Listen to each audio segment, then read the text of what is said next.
జరుగుతుంది. సార్, మంత్రి శ్రీధర్ బాబు గారు ఉన్నారు. శ్రీధర్ బాబు గారు, రెండు రాష్ట్రాల ముఖ్యమంత్రుల సమావేశం ఎట్లా అనిపించింది?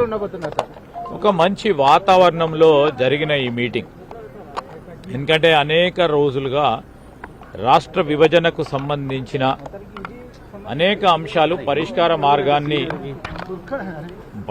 మార్గం ఏర్పాటు చేసుకోవాలనే ఉద్దేశంతో ఈరోజు రాష్ట్ర ప్రయోజనాలకు సంబంధించి, ప్రధానంగా తెలంగాణ ప్రజలకు సంబంధించిన మనం ఏ దానిపైనైతే కొట్లాడామో నీళ్లు, నిధులు, నియామకాలకు సంబంధించి వీటన్నిటి విషయంలో ఈ ప్రజలకు, మన ప్రజలకు, తెలంగాణ ప్రజలకు న్యాయం జరిగే కార్యాచరణ తీసుకోవాలనే ఉద్దేశంతోనే ఈరోజు ఒక మంచి వాతావరణంలో మీటింగ్ జరగడం జరిగింది.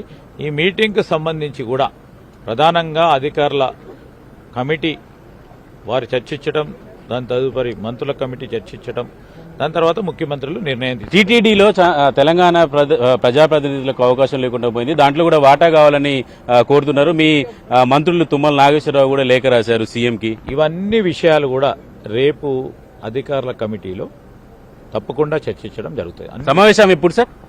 తెలియదు. ముఖ్యమంత్రులు ఇద్దరు కూడా మళ్ళా మాట్లాడుకొని, చీఫ్ సెక్రటరీస్ కూర్చొని మాట్లాడుకొని చేస్తారు. విద్యుత్ బకాయిలకు సంబంధించి కొలికొచ్చింది.